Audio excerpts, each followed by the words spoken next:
listening to the Ringside Renaissance Wrestling Podcast.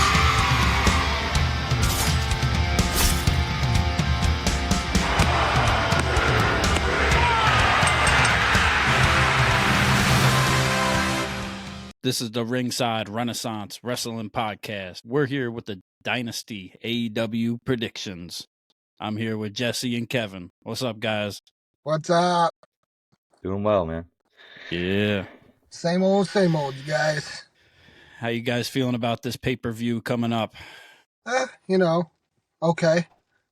Yeah. There's some hype around it. Not the most hype for AEW event, but it is what it is, and the card looks decent. Yeah, there should be some good matches.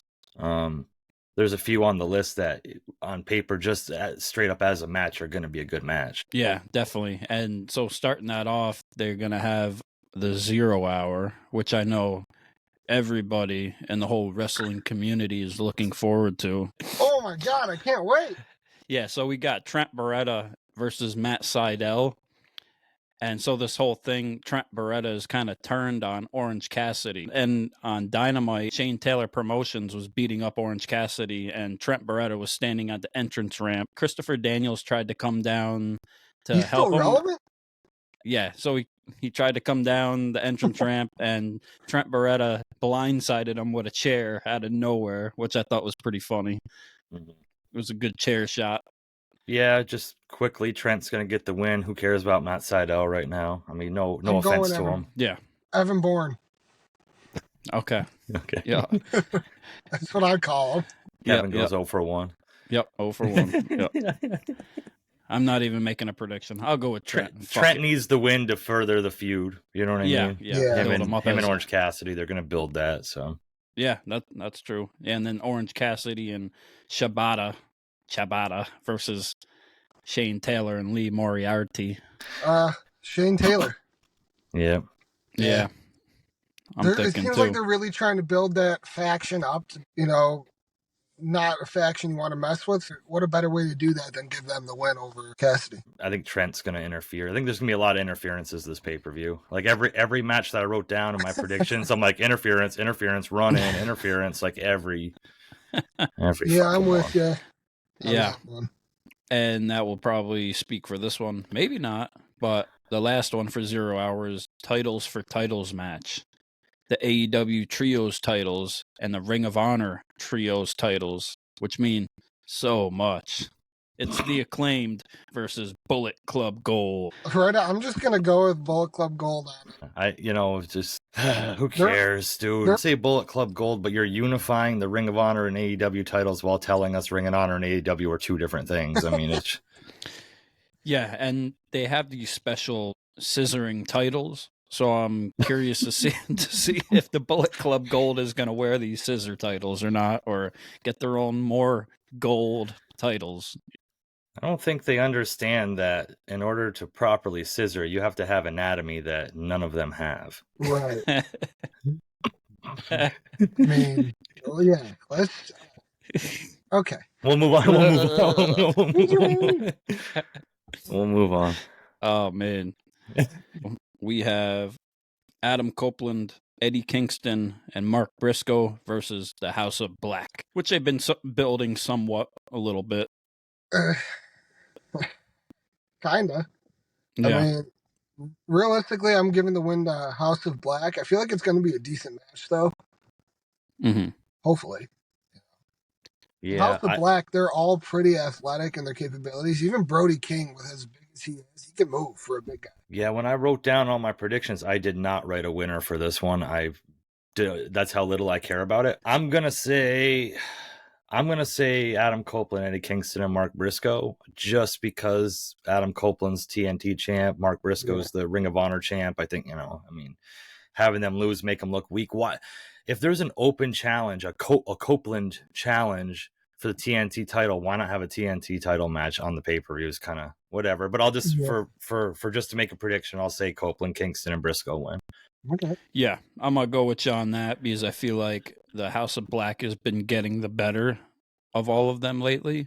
So I think they're gonna get some revenge. Next up, we'll jump right to a good one. Will Ospreay versus Bryan Danielson. Ooh, that does seem like it's going to be a banger of a match. And let's be honest, I know AEW's kind of been faltering, but the few good matches they've had the last couple weeks have both included Will Ospreay. I'm giving the win to Will in this just because he's on such a hot streak right now, especially against the BCC. If you guys saw his match with Claudio the other night, that was a good match. And he grinded out for that win. So I'm giving it to Ospreay. Yeah, I'm going to pick Ospreay too. I think it's going to be one of these Japanese strong style matches, and you'll see them sitting crisscross applesauce in the middle of the ring, giving each other chops. And, I don't know. It could blow you away. I mean, because Bryan Danielson's a real good technician, and Ospreay can be a technician too. So it could blow you away, but I think Ospreay is going to win. I think there's going to be some sort of interference from the Callis family, and Ospreay is going to call him off, and it's going to cause dissension. But I think ultimately Ospreay needs the win. Danielson's been putting everybody over lately, so for sure. Yeah, I agree. Will Ospreay is going to win. Just coming into AEW recently, I don't think he's going to get his first loss yet. He's what, 9-0 now? I believe so. He's undefeated for sure, and I said, Danielson doesn't need the win. I think Ospreay needs the win. Yeah, that makes sense. And just to put it out there, I'm not a fan of the Will Ospreay finisher either. The, behind the back clothesline with the guy healing. Fury or fucking. Yeah. For being an aerial assassin, he could have a way cooler finisher than he does. The hidden blade. Everything's a blade. Well, everything's an Assassin's Creed reference with him. Yeah. Oh, I didn't even notice that. Everything's a video game reference in AEW. Yeah. Oh, God, the V trigger. Finisher. Sorry. Oh, man. So next, AEW Continental Championship match between Jesse, your favorite finisher, Okada, versus the bastard Pac. Go Pac. A.K.A. Neville. Let's go. Yeah, I'm going to go with Okada. I'm going to say Okada, too. They're trying to build up the Elite to be this unstoppable force thing, and we're going to see it make it rain with the short arm clothesline. It's going to be pouring short arm clotheslines for Okada. Let's be honest. You got the EVPs booking matches. Do you really think they're going to book Okada to lose? I think they just put the title on Impact's kind of like a part-time. Comes in when they need a... He's so good in the ring. He is, and he's never going to get his flowers, but I know. This one I'm going to have to say Okada. Retaining. Yep. The AEW International Championship match. Roderick Strong versus the newly returning Kyle O'Reilly. I'm not sure about this one. It could go either way, really. Yep, that's what happens. I'm gonna say Roderick Strong. Interference by the United Kingdom, I think they're called.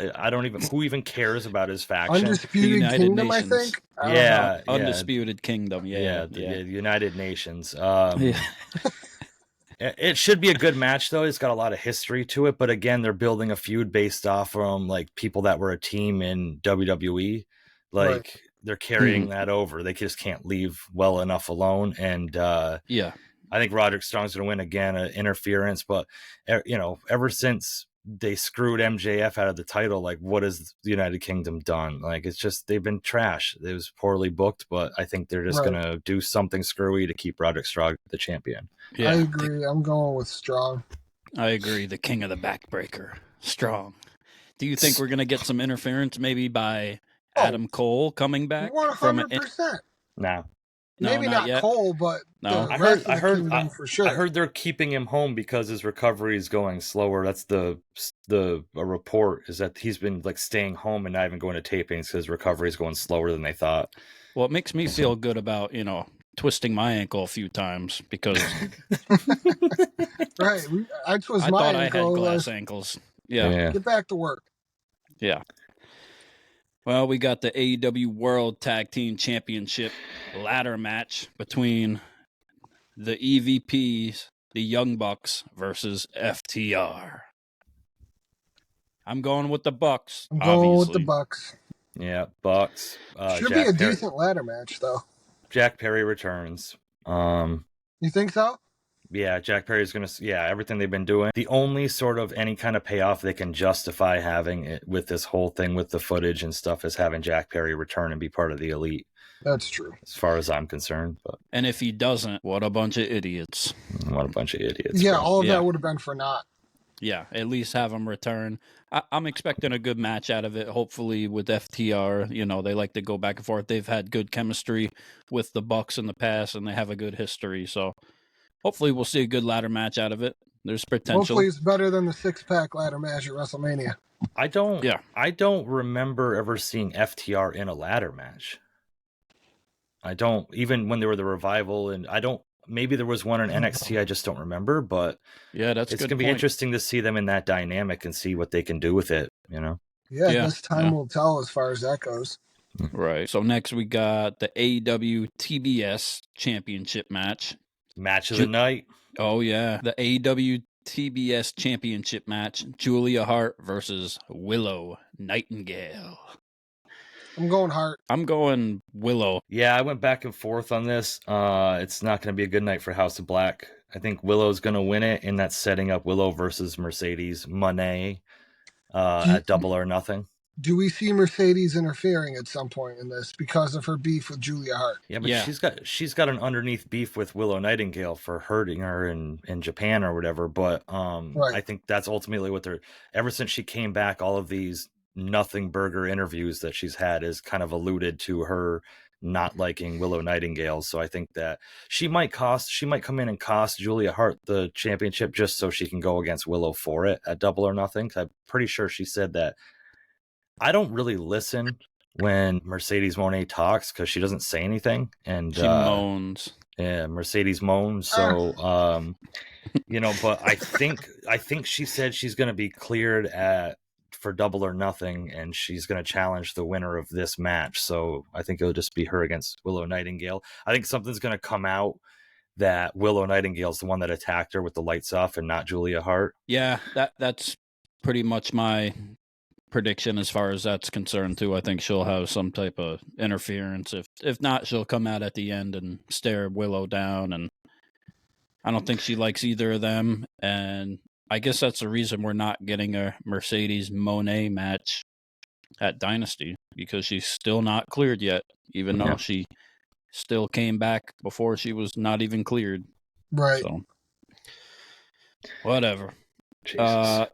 We got the AEW Women's World Championship match between the timeless Toni Storm and the returning Thunder Rosa. Thunder Rosa for the win. I'm hoping Thunder Rosa pulls this one out. I like what she did to Toni Storm on Dynamite with messing up her makeup. I thought she's had a few decent, good promos coming back that got people fired up, and she seems really into it. She hasn't wrestled since 2022, I believe. So, oh wow! As far as like a pay-per-view or a title match, yeah, I'm gonna say Toni Storm retains. And if you want to put your tinfoil hat on and talk conspiracies, Thunder Rosa's a CM Punk person, and if you want to put backstage politics into it, you know, when all the stuff happened with CM Punk's, when Thunder Rosa just happened to disappear off TV, and you know, I think they just needed a formidable opponent for Toni Storm for the pay-per-view. Yeah, and I could see Mariah May interfering to help Toni Storm win again. You know, that's her MO. Yeah. So, well, like you guys said, there's probably going to be interferences up the ass throughout this entire event. So, almost every match I have written down, somebody's going to interfere. Yeah, maybe almost her butler will help her this time too. Again, you know. Yeah, he lost his third eye. Still has his brown eye though. Oh, that I didn't even realize that's who it was. Yeah, it is that guy. What was Luther, his name? Luther. Oh, Luther. Yeah, the crazy guy. Oh, last but not least, right? Oh yes, no, sir. we got one more before that for the FTW Championship. Forgot about this. The FTW champion Hook taking on the Lionheart, Chris Jericho. Fuck Jericho, go Hook. Hook all the way. I'm saying Hook all the way. I don't know. It seems too obvious Jericho's going to win to have Jericho win. Right. Like just everything with it going on, and when Jericho pushed Taz, I'm sorry, Randy the Ram Robinson pushed Taz in the ring last Wednesday. Like I don't know. And I love I like when Hook confronted him in the corner and Jericho had to hold the microphone up in between him, like while he was talking, so everybody in the crowd could hear what Hook was saying. Like Hook had him in the corner like this, and Jericho puts the microphone up between them, so like they could hear the whole thing. I thought it was funny as hell. And I'm gonna say Hook. Yeah, I get Hook like being this person that barely talks ever, and starting like that promo in the ring, he was kind of sitting off in the opposite corner, and he was eating like his Cheetos or whatever it was, it was, and he barely like give any type of interaction to Jericho or say anything, and even Jericho's pushing Taz, and he's still kind of just like sitting there and not doing much at all, like. Right. Do you like how, because of like copyrights or whatever you want to call it, trademarks, they had to duct tape the bag of chips? If you look at it, the whole bag of chips is duct taped, so you couldn't see any logos on it. I wasn't sure if it was duct taped or if it was like if they took all the chips out and they turned it inside out, maybe, and then they put all the chips back inside. Maybe something. Yeah, I thought it was pretty funny. Shout out to the backstage AEW, guys. Props. Listen, the props. This company is willing to take shots at WWE and risk being sued, but we can't show the chips. Yeah, Tony Khan he said he'd paid the year's salary for 6 different wrestlers just to have the rights for a song for Mark Briscoe to come out to, but he can't pay Doritos $15,000 to have a bag of chips on there. Yeah, apparently Mays didn't want to, give them a promotion. Yeah. Maybe they're a sponsor of WWE. Yes, yeah. Fair enough. All right, here we go. The AEW World Championship. Samoa Joe versus Swerve Strickland and Prince Nana. Prince Nana wins. Yeah. I'm going with Swerve. Honestly, think about it, guys. The way they've built it up the last few weeks with Joe laying out Swerve brutally the last 2 Dynamites, I feel like they're just trying to build Joe up so the payoff is that much greater when Swerve beats him. Yeah, I'm going to go Swerve. I think they've been building it up that way. Seems like they're trying to usher in a new era with some of the promos and interviews they've been talking about like history and things changing as far as, that's concerned. And Swerve came out in his interview and was talking about how he was also in the military and all this other stuff. So I think leading up to it, Swerve's going to pull it out, and I'm all here for the house call. I like that. Yeah. I like that move, that kick he does. That's good. It is a nice kick. I'm going to swerve everybody and say Samoa Joe retains. After, ready? Drum roll, please. Thank you. Appreciate it. After an interference from Hangman Adam Page. Hangman hasn't been seen since him and Swerve had that match to see who the number 1 contender was, I believe it was. And I think they're just going to keep riding this fucking feud, even though no one really wants to see it anymore. I just think Samoa Joe is going to retain and even maybe have Hangman join, wait for it, Okada, the Young Bucks, Jack Perry, and be the Elite. And that's going to set up a match somewhere down the line for Blood and Guts because they need a 5-man team. I don't know who they would put them against. I'm still trying to figure that out, but that'd be the 5-man team to go against somebody for Blood and Guts. Maybe they would put FTR and Swerve and, everybody that has been Pac, maybe everybody that's been feuding with the Elite together to go in the Blood and Guts match against the Elite. But I think Hangman's going to finally turn full-fledged heel and join the Elite with this one. I like that prediction. That's a solid out-the-box prediction. I like it. Yeah, that makes sense. And we haven't seen Adam Page in a long time. It's been some time since Swerve rung him up on the ring post in the chain. So that was such a brutal match. They got a lot of history. That's true. So I could definitely see that happening. They've had enough matches at this point, Swerve and Adam Page. I really don't care to see it again, like you said, but Tony going to do what he's going to do it again. Yeah.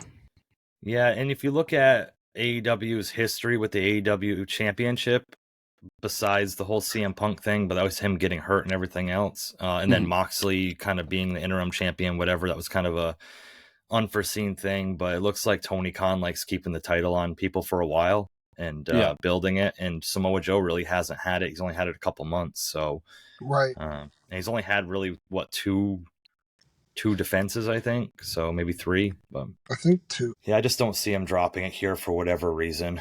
You know? And I wasn't really a fan of how he won it from MJF either, as far as like how that match ended and went on. It just, that's what I'm saying. Like, they had that whole thing with the United Kingdom going on, and then obviously MJF gets hurt. You know, hopefully he's doing all right, but like, keep something going with the United Kingdom. They have them doing jack shit. They have them doing jack shit. Like, oh, Roderick Strong's the internet. He beat Orange Cassidy for the international championship. Boy, they're a scary, threatening fucking faction. Those guys, you know. When they only attack one singular person at a time, you know. It's ridiculous. Yeah. And having them be part of this main event storyline and all that, and being the devil, and then having this whole faction at the end of that the whole pay-per-view. Yeah, and then just going back to being mid-card matches now. It's at this rate, MJF's going to be back from injury before Adam Cole. That's crazy. Isn't that fucking sick? Well, then, I think originally, even though all that stuff happened at All In, I originally think when they started this Devil storyline that they were thinking and hoping somehow they were going to bring CM Punk back to be the Devil. Yeah. And I think when shit just fizzled out and couldn't work out and whatever, I think they kind of just had to fill somebody in. So they put the Adam Cole thing in, but it just made all the sense in the world for it to be CM Punk at that time. Yeah, I agree. It just doesn't make sense. And like looking back to when Adam Cole got hurt, like you could see it when he came down and jumped off the ramp that time on his ankle, or he landed on his foot when he was coming to help MJF. And it's been so long for an ankle or a foot injury. It's crazy. Like CM Punk's going to be back. Like you think about CM Punk's injuries and how long he was out and all these other guys, and they've made it back so quick. So the injury must have been a lot worse than they had really said or let on. That's true. And Adam Cole was out for a while too, leading up to that before he came back the second time. So maybe he doesn't want to be there. Maybe there's some friction with him too, and Tony. Because we haven't Britt Baker either. So that's maybe. Yeah, I wouldn't put it past them to have some animosity. Yeah, and where's Britt Baker at this point? You know, she was, you know, she was had the highlight of the women's division. Yeah, she was holding it up at one point. So maybe we'll get Thunder Rosa winning and then Britt Baker coming out, and we're gonna get a part 3 or whatever it would be for them, which I'd be here for. But yeah, I mean, you know, I don't even know if Britt Baker's ever gonna come back, man. Like at this point. Yeah. But well. Hey guys, Yep. I'm going to leave it to these two to keep up the discussion, and I'll talk to you guys later. All right, Kev, have a good day. We're just going to keep talking a little bit of AEW before we hop off and wrap this episode up. Sounds good. Guys, take care. Peace. Peace. Yeah, so we're back talking more AEW and what's been happening recently. What's more on your mind about that? You know, I think this continuation of these little, you know, last week on Dynamite or this few days ago on Dynamite when Jon Moxley came in the ring and, you know, his speech was it was Jon Moxley, you know, it was him. I don't think that was anybody telling him or in his ear to say what he said. And I think that was very from the heart, but it's more of this fucking rah speech, like get in our camp, you know, ride with us. And the whole thing was really well until he was like, this is what Jon Moxley's about. This is what AEW is about. But then you just put down everybody in AEW and saying no one's as intense as you. Yeah. Like you just said, nobody's on your level. You think it was another subtle shot at WWE kind of? Yeah, but I don't think that was from the back. I don't think that was like directed from the higher ups to do it. I think he just came out there and he's got loyalty, you know, and I think that's just what it came from. But again, it's like we don't have to have every single week people coming out and having this prolonged promo about why they love being there, and you know, it's like where the best wrestle. Yeah. Well, you got Daniel Garcia fucking whipping his dong in people's faces on the ropes and stuff. That's straight wrestling. He had the guy up on the turnbuckle and he was up and doing his. Like, what are we doing? Like dick in the face. the dynamic dick, but yeah, every match on Dynamite this past week, like we pretty much knew who was going to win and why they were going to win. It didn't, it didn't have any separation. Then they have these matches coming up on Collision that, like, who cares, man? Like, I understand people that just want to see great wrestling, and like what it is it's an independent promotion on a national scale, because independent promotions like can't really, unless they have a home base where they do their shows every week, they can't really build storyline because they're going from city to city, and unless you're following along online, you don't know what the storylines are, so they're just booking matches. Right. But it just it's crazy to have the Saturday show right before the Sunday show too. Yeah, because the card is already pretty much announced. So what more is going to happen? Are they going to announce anything? They're going to change anything? We've had a lot of changes with AEW pay-per-views in the past at the last minute for numerous reasons. So you never really know. Right. And it's like they have Collision and Rampage both on Saturday night. And then you have, like, there's a trios match, Copeland, Briscoe, and Kingston against Top Flight and Action Andretti. I believe that Bryan Danielson's in a match as well on Collision. What if one of those stars gets hurt the night before your pay-per-view? Yeah. And it's like they're not going to go easy, or they're not going to just let it be what it is to just further the pay-per-view. Like, there's nothing they can do, like you said, to further the pay-per-view points. Like, yeah, you're just running risk of hurting somebody. What if Adam Copeland jumps off the stage like Adam Cole did and fucking sprains his ankle and fucking can't wrestle in Dynasty? Then what are they going to do? Yeah. What if Bryan Danielson gets hurt, Yeah. And Will Ospreay has nobody to wrestle? Who's going to step in then? Like, probably Moxley. Which I would almost rather see Moxley versus Will Ospreay. I think that might be what they're trying to do, because Moxley doesn't have a match at the pay-per-view, and they just had him come out on Dynamite this week and promote a match for next week's Dynamite, and he didn't say anything about the pay-per-view. Like, it's kind of weird, like Moxley not even being a part of the pay-per-view. Like, maybe he's still kind of a little banged up from the New Japan match. Possibly. Tony wants a week off.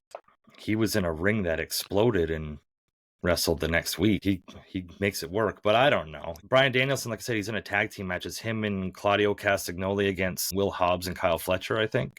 It's either Collision or Rampage on Saturday night. I heard somewhere that Bryan Danielson might have gotten hurt again. I don't know if that's true or not. I don't know where I read that, and I haven't seen anything following up, but I heard something about he hit his head or something a couple weeks ago, and he might be hurt again. So they might have put him in a tag match to kind of protect him.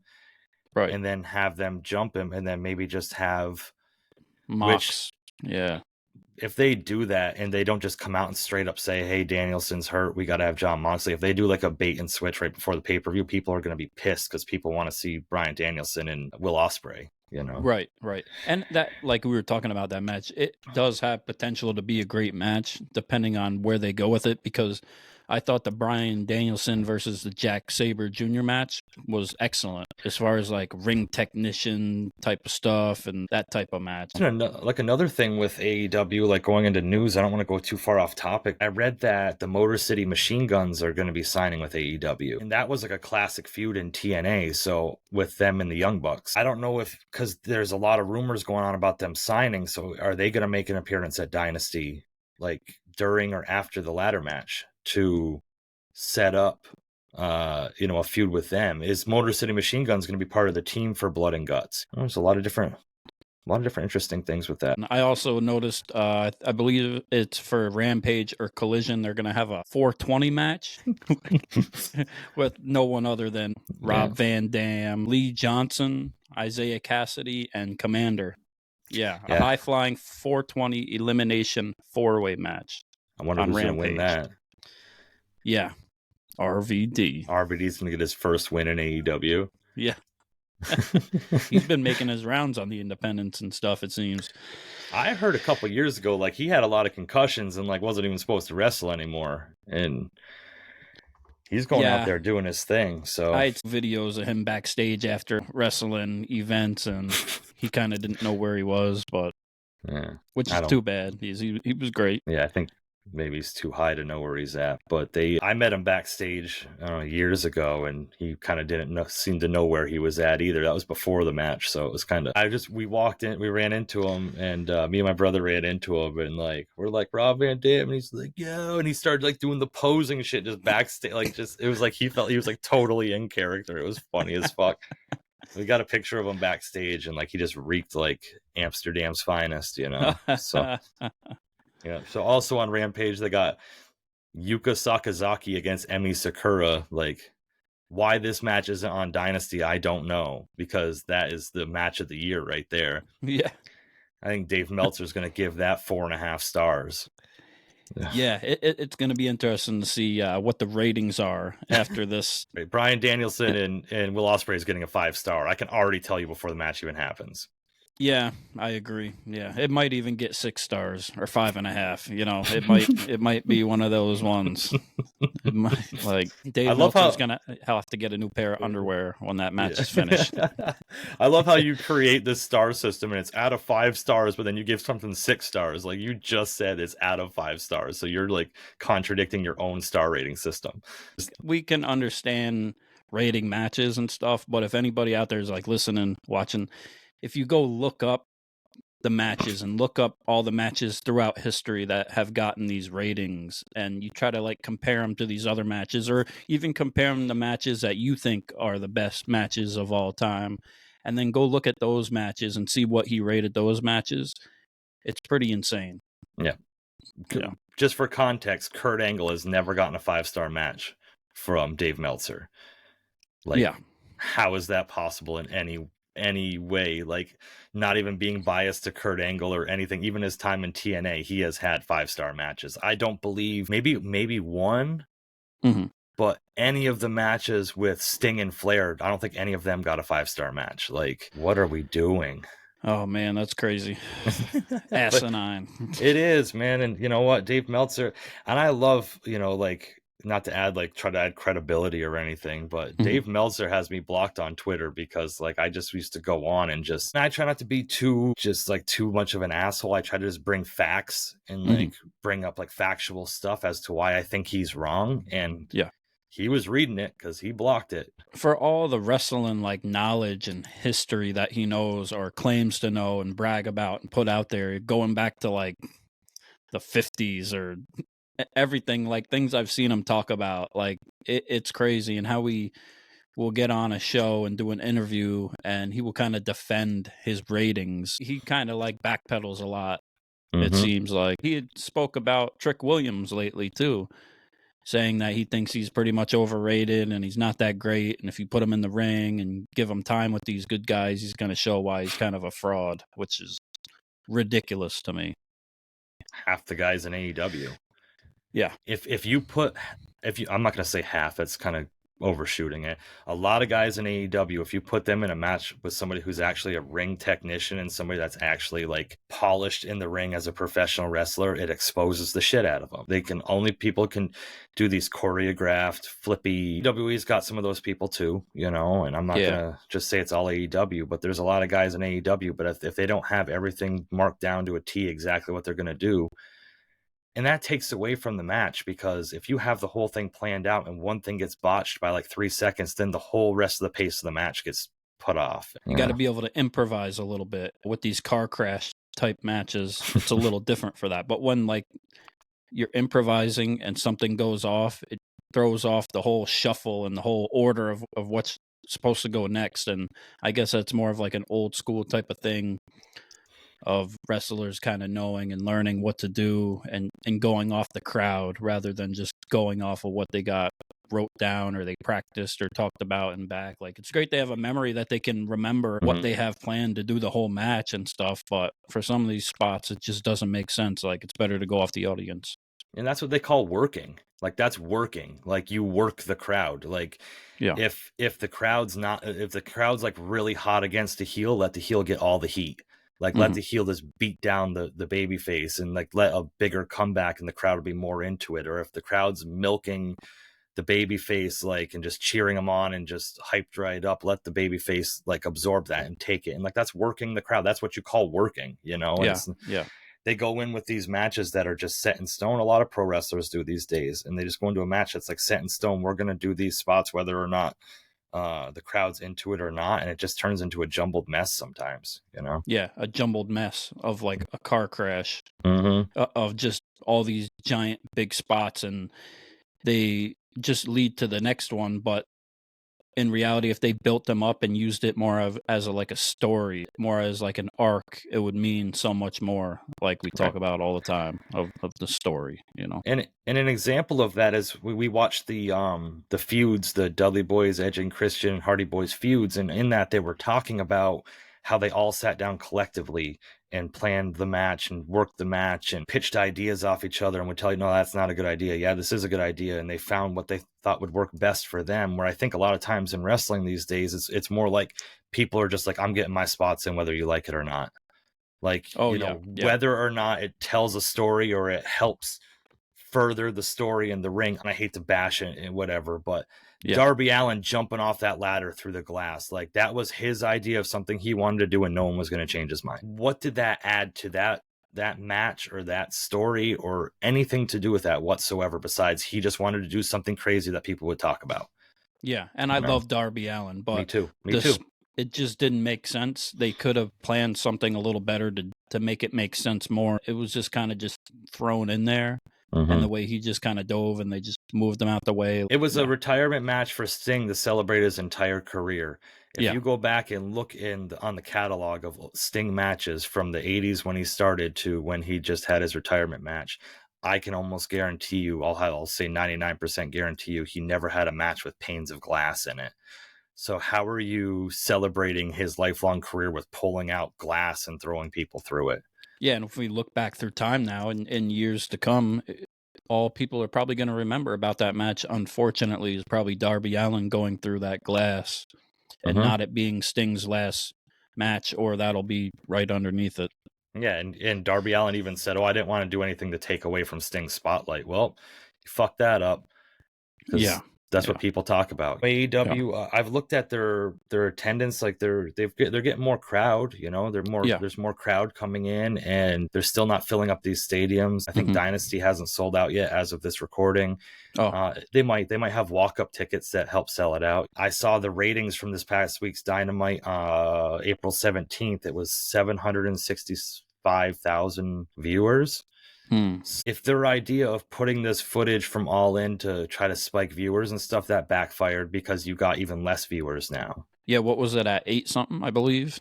It was 8:16, I think, when they aired the footage, but it was only at 8:16 because of the footage. I looked at the trends a little bit. I believe when it was at like 850,000 people this week were watching, and then when the Young Bucks came out, it dropped to like 720,000. Okay. Like, that's not just like 5,000 people. That's 130,000, 140,000 people leaving when the Young Bucks come on. And you're telling me the Young Bucks aren't part of the problem.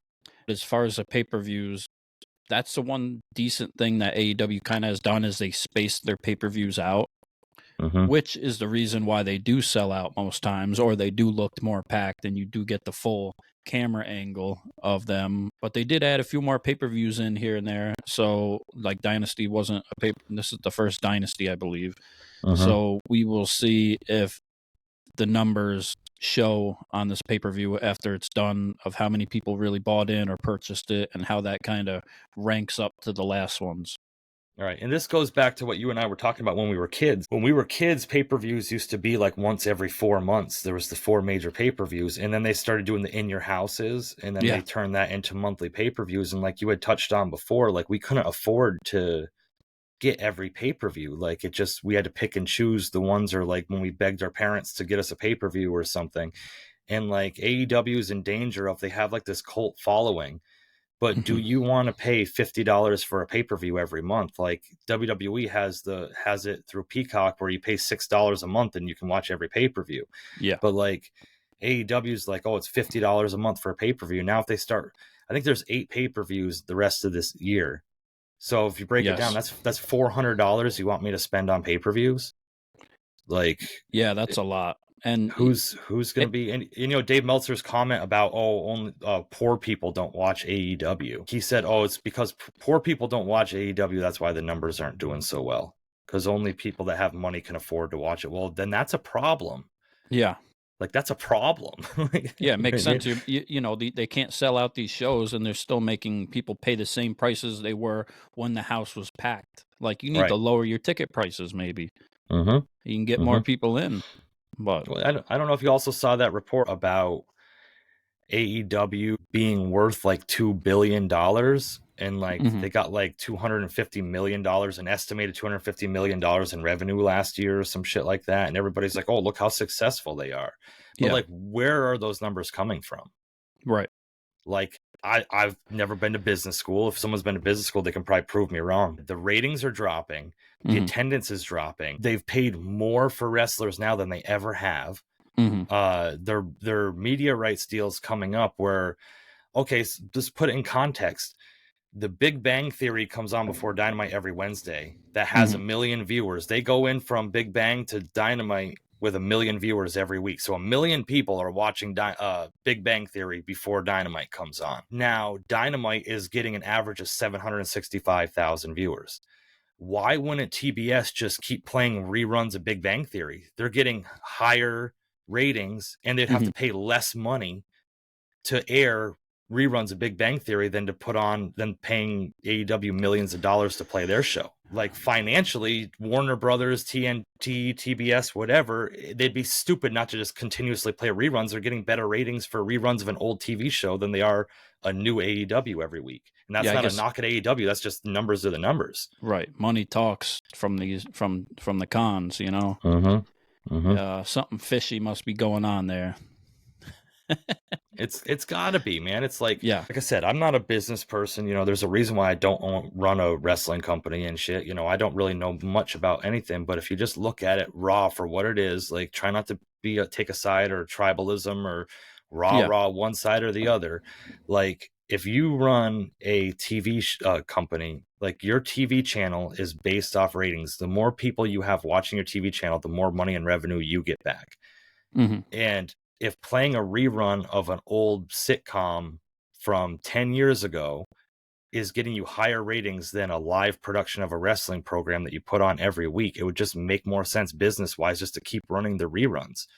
Like, I'm sure AEW asked for millions and millions of dollars in production value to be able to put on their shows, because Warner Brothers pays them to put the show on. So it just, I have to say with pretty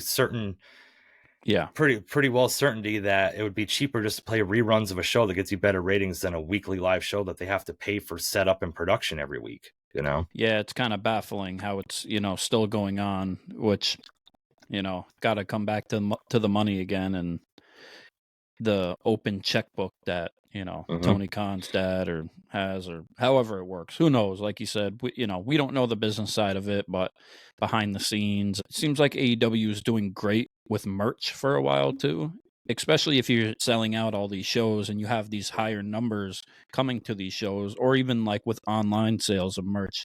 They were doing great for a while because you had MJF and Darby Allin, you had Moxley and Jericho, and these people selling a lot of shirts pretty much. And if you look on TV now, you don't see as much, new merch out there in the crowd, even on these people that they're really buying. You had all the MJF and the Adam Cole mixed stuff for a while, which seemed like it was doing very well. And also, I wonder how much of that money that they're using came from all the CM Punk merch. Because they had all the CM Punk merch, and they were still selling it after he was fired with cause by the company.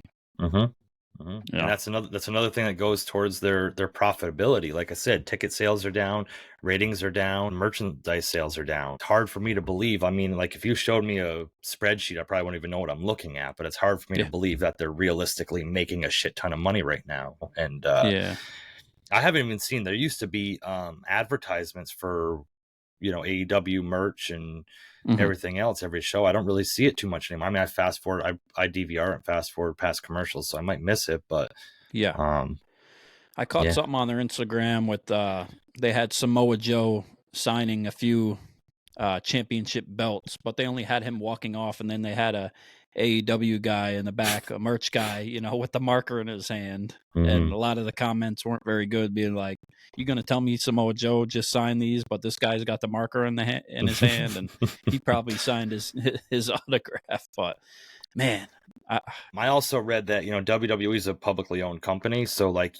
they have to report all of their finances, all their income, everything else, because you can buy stock and trade in WWE, so everything has to be public, and AEW's not. So does anybody really see their numbers, or is it just numbers that Tony Khan and company put out and just say, oh yeah, these are our numbers, believe them, Yeah, they're just pumping endless money into it without any actual returns and revenue or plus and minus type of stuff like that. Like, right. I And guess again, it doesn't matter, you know? right. And again, this isn't a shot at AEW, kind of a half-hearted plea to like do better. Yeah. There's things you can do to do better that I think would greatly benefit attendance, ratings. There's been spatterings about them doing like a AEW streaming service. Are they not even going to want to renew a media rights deal? Are they just going to strictly put their shows right on a streaming service platform? The diehard fans will pay for that, and that'll be what they get for ratings and things like that. You never know. Yeah, and that will help with audience if they were able to put that stuff out, and then because they were been talking about that for a while, and then being able to have all the pay-per-views on there from the past, and that would help people catch up to date and what's happened, because it's only gone back a few years, so you could really go back and watch all those and really know what's going on, compared to WWE, where you'd have to go back a long time to catch up on storylines and stuff. So it's cool. And then you also look at like the AEW video game, which came out recently, that they've said that almost didn't come out again because it was delayed and put off because of budget cuts. And if you play the game, which I had bought the game, I enjoyed it for a little while, but it got pretty old fast because there's only really so much you can do, and they've released some updates with it, but the money for that game and the pre-orders they got just doesn't make sense. And you look at the ratings of it, it just doesn't stack up, you know. And you gotta give credit to them. Like, they are like I'll say the AEW fans, like they really want this company to succeed. Like they really want AEW to like just thrive and whatnot. And shout out to them. You can't really. There's some of them that bother me on the internet, and it's like I'm very much so trying to see both sides of the coin and find the positives and negatives, and people that like you just can't tell them anything negative, like they just don't want to hear it. I have no time for that. Like, if you want to have a constructive conversation about what needs to change or what needs to be better in order for something to do better, like, okay, we can have a constructive conversation. But if anything I say, all it gets met with in comments and whatever is, anytime I criticize anything AEW, is they just say, oh, you're a WWE mark. You're a WWE mark. Cope. I don't even know what the fuck that means, but like, it's like, it's like, come on, man. Like, oh, we found the WWE crybaby. I'm not a WWE crybaby, bud. Like, I can fucking look at something objectively and say, like, this is stupid. Like, no, there's three of us, and that one's definitely Kevin. Yeah. He's the WWE mark out of the bunch. No, like, we want AEW to do better, and it may not go back to what it was, but we hope that it can find a new niche, find ways to improve and get better. And I hope this pay-per-view blows it out the park. It's got the potential. What they need to do is stick to their guns of what made AEW great in the beginning. I loved AEW in the beginning because there was a bunch of new stars getting national exposure. Maybe some of them weren't ready for national TV, but they were just kind of doing their thing and making it work. And the storylines seemed compelling and believable. It wasn't recycled superstars, wrestlers, whatever you want to call them. It was just it was very much so like just a new fresh product. And then all of a sudden they start trying to bring other companies in, and we're working together with, like, they worked together with TNA for a while, and then all of a sudden TNA didn't want nothing to do with them anymore. There's a reason for that. Like, TNA doesn't want nothing to do with AEW anymore. There is a reason for that. It's not. It might be a problem. Yeah. Right. I mean, come on now. Like, TNA's been, everybody's saying, oh, TNA is da-da-da. TNA is still going. Yeah. Like, they're still going. They're a small product, and they have their own little corner of the wrestling community that they cater to, but like, they're still going. And if they were getting fed Tony Khan money to kind of do crossovers, and at a certain point they were just like, okay, enough's enough. Like, there's an issue there. Then they got, like, AAA people and CMLL people. And then, even with John Moxley bringing the IWGP title onto like AEW, and then saying like, oh, I've been fighting for 5 years to win this title. But like, okay, you were just the AEW champion. So you're trying to tell us on AEW TV that this title means more to you than the AEW championship? Yeah, you're promoting something different. It's Yeah. one thing to shout it out or to be like, acknowledge that it exists. Yeah. Other than that, yeah. It just doesn't make sense to me. Like, oh, I've been fighting 5 years to get this title. Yeah, but you were a AEW world champion at that time. Right. So you're trying to tell me that the IWGP title meant more to you in your life than the AEW heavyweight championship, and you're an AEW guy. It just doesn't make sense to me. I don't know. Maybe I'm just being too critical, but words mean things. When you say certain things and maybe I take things further than at face value or further than like what they're just supposed to be. You saying that just diminishes the value of the AEW World Heavyweight Championship by holding that and saying like you've been fighting for that. Why aren't you going for the AEW title anymore? Mm-hmm. If World Heavyweight titles mean that much to you, why is this one that you're holding from a completely different promotion mean more to you than the most prestigious title of your own company? Yeah, it shouldn't mean anything besides that forbidden door. And even that, like, why do you want somebody from AEW to win it at Forbidden Door to leave AEW to go to another promotion and not be on TV? Right. Like, all that means is him having that title is that he can't be at AEW certain amount of days or pay-per-views or wrestle just one more match.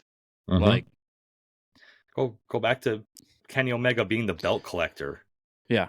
Like, I'm the AEW champion, but look at all these other championships I have. Like, yeah. I'm not watching AAA. I'm not watching TNA or Impact or whatever the hell it was called. I'm watching AEW. Like, I wanted to see the AEW title, like, presented as the top title in the world. Like, okay, there's all these other companies, but this title that I'm holding right here is the top title in the world. Nothing else matters to me except for this company's heavyweight championship. Now you're putting that company on a pedestal of, like, how much that company means to you personally and professionally. Yeah, I wonder how many extra viewers doing that belt collector thing got these other promotions from all these other belts that he was collecting. If you were to go look at it, yeah, it might have who helped. knows? Yeah. It might have helped, but I mean, it didn't help AEW. It helped the other promotions, but it didn't help AEW. Right. But how much did it help? You know, how much did it really raise the numbers? And then did it bring any people over from those promotions to AEW that weren't watching already? Right. Most likely not. You know, just like when, I mean, we're going back in history of AEW, but we're going too far down the rabbit hole. But when Kenny Omega beat Jon Moxley for the title initially, and then like he sided with Don Callis, and they ran out to the limo or the car or whatever. Yeah, and Alex Marvez fucking ran out and was like, "What's happening? What's happening?" And Kenny Omega's like, "Oh, you have to tune into Impact to find out what we're doing." Like, we just had a pay-per-view for AEW, and you're telling me to tune into a different show to figure out what happened. Like, why can I tune into AEW and find out what happened? Yeah, what channel is that on? Because I don't think it's on my cable list. You want to give me the link for that? Yeah, the CW or some shit. Put the link on TV. I don't know. What I'm trying to say and wrap this up in a bow is that like they need to kind of like what made them great in the beginning was kind of just doing their own thing and being their own entity and not trying to.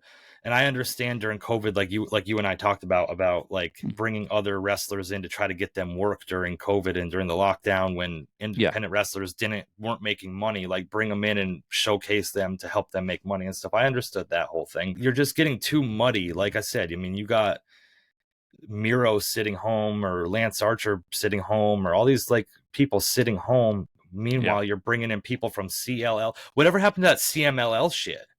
They were building up this big like invasion angle. Then all of a sudden they're not on TV anymore. Like all this stuff gets started. Remember Dan Lambert way back in the day? Like they built this whole big thing and then it just gets dropped. Like all this stuff starts and then just drops. Like there's no payoff. Paige Van Zant, which I'm pretty sure she's still signed to AEW or was getting money, but did she have one match maybe? Never.